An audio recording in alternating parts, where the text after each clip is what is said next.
Rafathar Malik Ahmad baru saja merayakan ulang tahunnya yang ke-7 pada Senin, tanggal 15 Agustus tahun 2022. Rafathar sendiri tak meminta kado yang mewah dan spesifik. Ayah Rafathar, Raffi Ahmad mengungkapkan jika putra sulungnya hanya ingin berkumpul dan bertemu dengan teman-teman sekolahnya. Raffi juga mengungkapkan jika akan ada perayaan ulang tahun Rafathar, namun ia belum tahu akan diadakan di mana. Weekend ada perayaan, kata Raffi Ahmad, dilansir dari tribunjabar.id, Selasa, tanggal 16 Agustus tahun 2022. Belum tahu di mana, imbuhnya.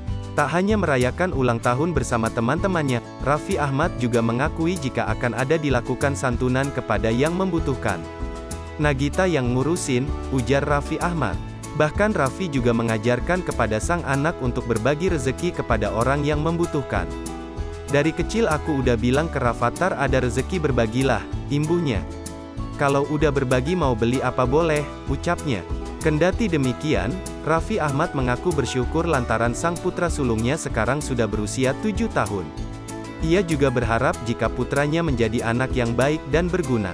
Ia maunya doanya dikabulkan. Kita berharap orang tua mau anak bertumbuh dengan lancar, tutur Raffi Ahmad. Ya mudah-mudahan harapannya jadi anak yang soleh, dewasa, berbakti sama orang tua, ujarnya.